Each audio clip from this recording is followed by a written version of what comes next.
नमस्कार, आदाब, सलाम। कैसे हैं आप सभी? आशा करता हूँ अच्छे होंगे, स्वस्थ होंगे, मस्त होंगे और अपने पढ़ाई में व्यस्त होंगे।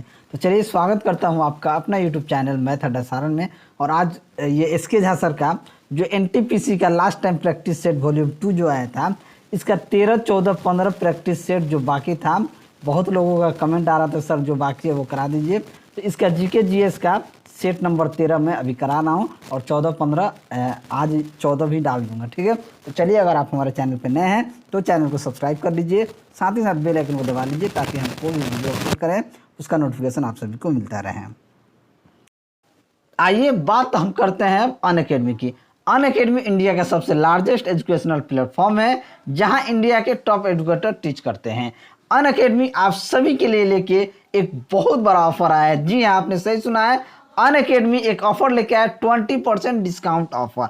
आप अनअकैडमी से कोई सा भी सब्सक्रिप्शन लेते हैं तो आपको 20% डिस्काउंट मिलेगा। जी हाँ, आपने सही सुना है। लेकिन ये ऑफर जो है मात्र 19 मई के रात के 12 बजे से पहले तक का है। तो देर किस बात की, लिंक आपको डिस्क्रिप्शन में मिल जाएगा, जाइए आप वहां से सब्सक्रिप्शन लीजिए और साथ में हमारा रेफरल कोड सारण 10 आपको यूज करना है। जैसे ही आप हमारा रेफरल कोड सारण 10 यूज कीजिएगा, आपको 20% का इंस्टेंट जो है डिस्काउंट मिल जाएगा। आप सभी जानते हैं, इसके साथ आपको टॉप एजुकेटर से पढ़ने का मौका मिलेगा, डेली लाइव क्लास मिलेंगे, बहुत सारा बैचेज मिलेगा और डाउट सॉल्विंग सेशन भी मिलेगा। साथ में आपको मॉक टेस्ट भी और पीडीएफ भी प्रोवाइड किया जाएगा। अगर आप 1 साल का सब्सक्रिप्शन लेते हैं तो आपको 6 महीने का एडिशनल सब्सक्रिप्शन दिया जाएगा। अगर आप 2 साल का सब्सक्रिप्शन लेते हैं तो भी आपको 6 महीने का एडिशनल सब्सक्रिप्शन मिलेगा। तो ये सोने पे सुहागा वाला ऑफर है। जी हाँ, आपको 20% डिस्काउंट के साथ अगर आप 1 साल का वैलिडिटी लेते हैं, 1 साल का सब्सक्रिप्शन पे 6 महीने का सब्सक्रिप्शन फ्री है। तो जाइए हमारा रेफरल कोड सारण 10 यूज कीजिएगा, लिंक आपको डिस्क्रिप्शन में मिल जाएगा। Let's crack it. आज का पहला क्वेश्चन देखते हैं। पहला क्वेश्चन है कि भारत की सतह से वायु में मार करने वाली मिसाइल कौन सा है। यानी भारत की सतह से वायु में मार करने वाली मिसाइल कौन सा है। ये वीडियो में आप सभी के फास्ट विजन के पर्पज से आया हूँ। ये जो त्रिशूल जो है, त्रिशूल मिसाइल, ये वायु में मार करने वाली मिसाइल है। तो ऑप्शन सी क्या हो जाएगा, आपका राइट आंसर हो जाएगा। चलिए अगला क्वेश्चन देखते हैं।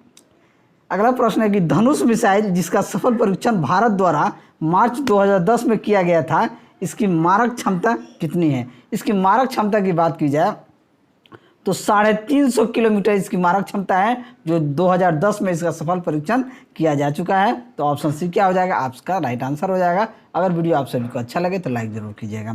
मशीन गन्स का आविष्कार किया गया था, तो मशीन गन्स का आविष्कार किसके द्वारा किया गया था, तो जेम्स पकल द्वारा किया गया था।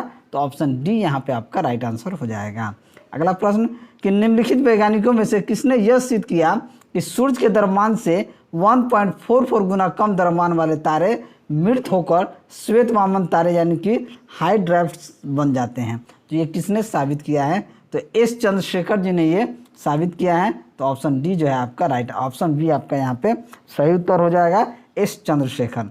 नेक्स्ट, बहुचर्चित गॉड पार्टिकल क्या है, तो बहुचर्चित गॉड पार्टिकल जो है हिग्स बोसॉन है। तो ऑप्शन सी आपका राइट आंसर हो जाएगा। निम्न में से कौन प्राकृतिक ईंधन है। प्राकृतिक ईंधन की बात की जाए तो कौन सा है, तो ये पेट्रोलियम जो है ये प्राकृतिक ईंधन है। तो ऑप्शन डी क्या हो जाएगा, आपका राइट आंसर हो जाएगा। ये वीडियो मैं आप सभी के लिए फास्ट रिवीजन के पर्पज से लाया हूँ। शहद का प्रमुख घटक क्या होता है, तो शहद का प्रमुख घटक जो होता है फ्रुक्टोज होता है, यानी कि फल शर्करा होता है। तो ऑप्शन डी क्या हो जाएगा, आपका राइट आंसर हो जाएगा। गेहूं की खेती के लिए कौन से उर्वरक का उपयोग करेंगे, तो गेहूं की खेती के लिए हम नाइट्रोजन उर्वरक का उपयोग करते हैं। तो ऑप्शन ए क्या हो जाएगा, आपका सही उत्तर हो जाएगा। अगला प्रश्न है कि निम्नलिखित में से किसे भविष्य की धातु कहा जाता है, तो भविष्य की धातु किसे कहा जाता है, तो टाइटेनियम जो है ना, टाइटेनियम को भविष्य का धातु कहा जाता है। तो ऑप्शन सी आपका राइट आंसर हो जाएगा। अगला प्रश्न है कि निम्नलिखित में से कौन सुमेलित नहीं है। ये जो दिया गया है इसमें सुमेलित नहीं है। मैग्नीशियम आतिशबाजी में, यूरेनियम परमाणु बम में, सिल्वर इलेक्ट्रिकल बल्ब में नहीं होता है, जिंक गैल्वेनाइज के लिए होता है। तो ये सिल्वर जो होता है इलेक्ट्रिक बल्ब में उपयोग नहीं किया जाता है। तो ऑप्शन सी क्या हो जाएगा, आपका सही उत्तर हो जाएगा। अगला प्रश्न है कि द्रवित ऑक्सीजन या द्रवित हाइड्रोजन को औद्योगिक स्तर पर प्राप्त करने में प्रयुक्त प्रौद्योगिकी जो है ये कहलाती है, तो इसे क्रायोजेनिक्स कहा जाता है। तो ऑप्शन डी क्या हो जाएगा, आपका सही उत्तर हो जाएगा। निद्रा रोग यानी स्लीपिंग सिकनेस नामक बीमारी होती है। तो स्लीपिंग सिकनेस नामक बीमारी जो होती है ये आपका ट्रिपैनोसोमा नामक एक कोशीय जीव से होता है। तो ऑप्शन डी यहाँ पे आपका सही उत्तर हो जाएगा। अगला प्रश्न है, थोड़ा सा नीचे कर लेते हैं, कि वृक्ष से प्रति मिनट औसत रक्त प्रवाह होता है। तो वृक्ष से प्रति मिनट औसत रक्त प्रवाह होता है 1200 सीसी। तो ऑप्शन बी क्या हो जाएगा, आपका राइट आंसर हो जाएगा। अगर ये सभी देखा जाए एग्जाम के दृष्टिकोण से काफ़ी महत्वपूर्ण प्रश्न है। जिस विटामिन में कोबाल्ट होता है वह क्या होता है, तो जिस विटामिन में कोबाल्ट होता है वो B12 होता है। तो ऑप्शन डी आपका क्या हो जाएगा, सही उत्तर हो जाएगा। मनुष्य के शरीर में पैर की हड्डी क्या होती है, तो मनुष्य के शरीर में पैर की जो हड्डी होती है वो ठोस होती है, यानी कि सॉलिड होता है। तो ऑप्शन सी क्या हो जाएगा, आपका सही उत्तर हो जाएगा। चलिए, वीडियो अगर आप सभी को अच्छा लगे तो लाइक ज़रूर कीजिएगा, और चैनल पे नए हैं तो चैनल को सब्सक्राइब जरूर कीजिएगा। 241 क्या है, 241 की बात की जाए ये एक खरपतवार नाशी होता है। तो ऑप्शन डी क्या हो जाएगा, आपका राइट आंसर हो जाएगा। ये क्या होता है, खरपतवार नाशी होता है। जब ज़्यादा खेत में खरपतवार हो जाता है तो इसका यूज किया जाता है। निम्नलिखित में से कौन सा पौष्टिक तत्व अस्थि एवं दांतों के निर्माण एवं मजबूती के लिए आवश्यक नहीं है, आवश्यक नहीं है बोला जा रहा है। अब देखिए, कैल्शियम, फास्फोरस और फ्लोरीन जो है दांत के लिए ज़रूरी है, लेकिन आयोडीन जो है ये दांत के लिए मजबूती के लिए ज़रूरी नहीं है। तो ऑप्शन डी क्या हो जाएगा, आपका यहाँ पे सही उत्तर हो जाएगा। चलिए, अगला क्वेश्चन देखते हैं कि नागालैंड कब राज्य बना। तो नागालैंड राज्य कब बना, तो ये नागालैंड जो 1963 ईस्वी में बना है। तो ऑप्शन सी क्या हो जाएगा, आपका सही उत्तर हो जाएगा। किसी राज्य में विधानसभा में कम से कम कितने सदस्य हो सकते हैं। किसी भी राज्य में अगर विधानसभा की बात की जाए तो कम से कम 60 सदस्य जो हैं ये हो सकते हैं। तो ऑप्शन ए क्या हो जाएगा, आपका यहाँ पे सही उत्तर हो जाएगा। अगला प्रश्न है कि अनुच्छेद 330 में किसका वर्णन है। तो अनुच्छेद 330 की बात की जाए तो लोकसभा में अनुसूचित जाति एवं जनजाति के लिए स्थान जो है अनुच्छेद 330 में किया गया है। तो ऑप्शन ए ही क्या हो जाएगा, आपका यहाँ सही उत्तर हो जाएगा।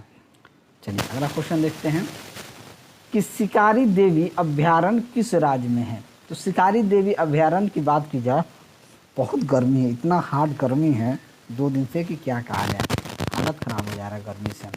तो शिकारी देवी अभ्यारण्य किस राज्य में है, तो ये हिमाचल प्रदेश राज्य में है। तो ऑप्शन बी क्या हो जाएगा, आपका सही उत्तर हो जाएगा। बेलूर किस नदी के तट पर है। बेलूर जो है ये यांगची नदी के तट पे, किस पे, यांगची नदी के तट पे बेलूर है। तो ऑप्शन सी क्या हो जाएगा, आपका सही उत्तर हो जाएगा। श्रीनगर किस नदी के किनारे पर स्थित है। तो श्रीनगर जो है ये झेलम नदी के किनारे पर स्थित है। तो ऑप्शन सी क्या हो जाएगा, आपका राइट आंसर हो जाएगा। कभी कभी पूछ देता है कि झेलम नदी कहाँ है, तो आप कह सकते हैं झेलम नदी श्रीनगर में है। ठीक है, चलिए अगला प्रश्न देखते हैं कि निम्नलिखित में से किसने बंगाल के विभाजन को निरस्त किया था। तो बंगाल के विभाजन को किसने निरस्त किया था, तो लॉर्ड हॉर्डिंग ने बंगाल के विभाजन को निरस्त किया था। तो ऑप्शन डी क्या हो जाएगा, आपका सही उत्तर हो जाएगा। निम्नलिखित में से किस अधिनियम द्वारा भारत में सांप्रदायिक निर्वाचक मंडल लागू किया गया था। ये 1909 में लागू किया गया था। तो ऑप्शन ए जो है आपका यहाँ पे सही उत्तर हो जाएगा। चलिए, अगला क्वेश्चन देखते हैं कि प्रथम विश्व युद्ध की अवधि में स्वशासन आंदोलन किसके द्वारा आरंभ किया गया था। तो स्वशासन आंदोलन जो है ये श्रीमती एनी बेसेंट एवं तिलक के द्वारा किया गया था। तो ऑप्शन डी क्या हो जाएगा, आपका सही उत्तर हो जाएगा। किस कंपनी के ऋण पत्रधारक उसके क्या हैं। अगर किसी भी कंपनी के ऋण पत्रधारक क्या होता है, लेनदार होता है। आप अगर हमको पैसा देते हैं बकाया तो हम न लेनदार हो गए हैं, आप तो देनदार हो गए हैं, तो ये लेनदार होते हैं। तो ऑप्शन बी जो है ये आपका सही उत्तर हो जाएगा। अगला प्रश्न है कि आर्थिक समृद्धि एवं आर्थिक विकास में यह अंतर है कि आर्थिक विकास सूचित करता है। तो आर्थिक विकास क्या सूचित करता है, तो प्रति व्यक्ति की आय में वृद्धि, सिद्धांतों एवं रवैये में परिवर्तन, या पारिस्थितिकी एवं वातावरण के प्रति चिंता। तो हम कह सकते हैं ये सभी जो है आर्थिक समृद्धि और आर्थिक विकास में अंतर और आर्थिक विकास को यही सूचित करते हैं। तो सभी आंसर सही हो जाएगा। चलिए, अगला क्वेश्चन देखते हैं कि कौन सा बैंक पहले इंपेरियल बैंक के नाम से जाना जाता था। इंपेरियल बैंक के नाम से कौन जाना जाता था? तो स्टेट बैंक ऑफ इंडिया जो था ये पहले इंपेरियल बैंक के नाम से जाना जाता था, अब जो हो गया है स्टेट बैंक ऑफ इंडिया हो गया है। तो ऑप्शन बी आपका राइट आंसर हो जाएगा। इंपेरियल बैंक के नाम से स्टेट बैंक ऑफ इंडिया जाना जाता था। महामारी की तैयारी पर अंतर्राष्ट्रीय दिवस के रूप में किस दिन मनाया गया? महामारी की तैयारी पर अंतर्राष्ट्रीय दिवस के रूप में किस दिन मनाया गया है? तो ये 27 दिसंबर को मनाया गया है। तो ऑप्शन ए क्या हो जाएगा? आपका सही उत्तर हो जाएगा। चलिए अगला प्रश्न है, किस देश के साथ, थोड़ा सा इसे नीचे करना होगा, कि किस देश के साथ भारत ने एयर बबल की व्यवस्था की है? तो एयर बबल की व्यवस्था जो है केन्या और भूटान दोनों के साथ किया है। तो हम कह सकते हैं ए व बी दोनों के साथ। तो ऑप्शन डी यहाँ पे सही उत्तर हो जाएगा। सतह से सतह मार करने वाली सुपरसोनिक क्रूज मिसाइल का नाम क्या है, जिसका सफल परीक्षण डीआरडीओ में उड़ीसा के बालासोर से किया है? इसे ब्रह्मोस जो है ब्रह्मोस है। तो ऑप्शन ए क्या हो जाएगा? आपका राइट आंसर हो जाएगा। चलिए, साद अल हरीरी को किस देश के प्रधानमंत्री के रूप में नियुक्त किया गया है? तो ये लेबनान के प्रधानमंत्री के रूप में साद अल हरीरी को नियुक्त किया गया है। तो ऑप्शन सी आपका राइट आंसर हो जाएगा। अंतर्राष्ट्रीय मुद्रा कोष IMF का 190वां सदस्य कौन सा देश बन गया है? तो ये अंडोरा जो है IMF का 190वां सदस्य जो है अंडोरा बन गया है। तो ऑप्शन बी आपका सही उत्तर हो जाएगा। अगला प्रश्न है कि भारतीय नौसेना ने एक उन्नत एंटी टारपीडो डिकॉय सिस्टम को शामिल किया है, इस प्रणाली का नाम क्या है? तो इस प्रणाली का नाम है मारिच। तो ऑप्शन ए आपका सही उत्तर हो जाएगा। अगला प्रश्न है कि विश्व स्वास्थ्य संगठन यानी WHO ने वर्ष 2020 को किस रूप में नामित किया है? तो वर्ष 2020 को WHO ने ये आपका नर्स और मिडवाइफ का वर्ष के नाम से नामित किया है। तो ऑप्शन डी जो है आपका राइट आंसर हो जाएगा। चलिए, क्योंकि आप सभी जानते हैं कि 2019-20 ये कोविड-19 आया था, तो उसमें नर्स लोग का बहुत बड़ा योगदान रहा है। किस राज्य सरकार ने इंदिरा रसोई योजना शुरू करने का निर्णय लिया है? तो राजस्थान सरकार ने इंदिरा रसोई योजना शुरू करने का निर्णय लिया है। तो ऑप्शन बी आपका सही उत्तर हो जाएगा। वर्ड डॉक्यूमेंट को डिफ़ॉल्ट द्वारा कौन सा एक्सटेंशन जो है ये दिया जाता है? तो ये क्या हो जाएगा? .doc वर्ड डॉक्यूमेंट्स .dot उसका एक्सटेंशन होता है। तो ऑप्शन ए आपका सही उत्तर हो जाएगा। MS वर्ड किसका उदाहरण है? तो MS वर्ड जो है ये एप्लीकेशन सॉफ्टवेयर है। तो ऑप्शन सी क्या हो जाएगा? आपका सही उत्तर हो जाएगा। चलिए अगला प्रश्न देखते हैं कि इनमें से कौन सा DBMS का उदाहरण नहीं है? DBMS का उदाहरण नहीं है Microsoft Access, Oracle, MySQL, Apache. तो ये अपाची जो है DBMS का उदाहरण नहीं है। तो ऑप्शन डी आपका सही उत्तर हो जाएगा। भारतीय प्रतिभूति और विनिमय बोर्ड सेबी की स्थापना कब हुई थी? तो ये स्थापना 1988 को हुआ है। तो ऑप्शन डी आपका सही उत्तर हो जाएगा। डैश ने पद्म विभूषण पुरस्कार प्राप्त करने वाले पहले खिलाड़ी थे। तो पद्म विभूषण प्राप्त करने वाले पहले खिलाड़ी जो थे वो आपका विश्वनाथ आनंद जो थे, ये पद्म विभूषण प्राप्त करने वाले पहले खिलाड़ी थे। तो ऑप्शन सी आपका सही उत्तर हो जाएगा। वयोवृद्धा स्वतंत्रता सेनानी, समाज सुधारक और नारीवादी सावित्री बाई फुले भारत के निम्नलिखित में से किस राज्य से हैं? ये महाराष्ट्र राज्य से हैं। तो ऑप्शन ए क्या हो जाएगा? आपका सही उत्तर हो जाएगा। अगला प्रश्न, भारत से किसने करतारपुर गलियारे यानी कॉरिडोर का उद्घाटन किया और सिख धर्म के संस्थापक गुरु नानक देव के अंतिम विश्राम स्थल के लिए तीर्थयात्रियों के पहले जत्थे को झंडी दिखाकर रवाना किया? ये नरेंद्र मोदी जी देश के प्रधानमंत्री ने दिखा के किया है। तो ऑप्शन ए क्या हो जाएगा? आपका सही उत्तर हो जाएगा। अगला प्रश्न है कि बहुसर्जक भारतीय चित्रकार मकबूल फिदा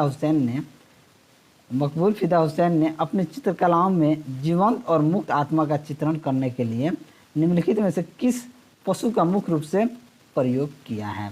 तो घोड़ों का MF हुसैन जो थे यानी कि मकबूल फिदा हुसैन घोड़ों का चित्र का मुख्य रूप से प्रयोग करते थे। तो ऑप्शन बी क्या हो जाएगा? आपका सही उत्तर हो जाएगा। चलिए अगला प्रश्न देखते हैं। अरब दुनिया के सबसे लंबे समय तक शासन करने वाले और शांति कूटनीति के लिए ख्याति प्राप्त देश के सुल्तान कबूम बिन सईद का हाल ही में 2020 में निधन हो गया, वो हो गया। ये कहाँ के थे? तो ये जो थे ओमान के थे। कहाँ के? ओमान के सुल्तान थे। तो ऑप्शन डी क्या हो जाएगा? आपका राइट आंसर हो जाएगा। अगला प्रश्न, निम्नलिखित में से कौन सा पुस्तक सलमान रुश्दी द्वारा नहीं लिखा गया है? तो सलमान रुश्दी द्वारा एन एरिया ऑफ डार्कनेस जो an area of darkness Salman Rushdie द्वारा नहीं लिखा गया है। तो ऑप्शन बी आपका राइट आंसर हो जाएगा। पर्यटक स्थल अर्कू घाटी दक्षिण भारत के निम्नलिखित में से किस शहर के निकट स्थित है? ये विशाखापट्टनम में स्थित है। तो ऑप्शन बी आपका सही उत्तर हो जाएगा। अगला प्रश्न देखते हैं कि लगभग 600 वर्षों तक परित्यक्त रहने के बाद सांची स्तूप की खोज किस वर्ष की गई थी?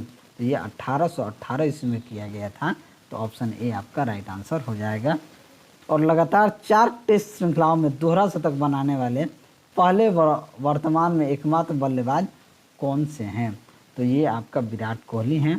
तो ऑप्शन ए क्या हो जाएगा? आपका सही उत्तर हो जाएगा।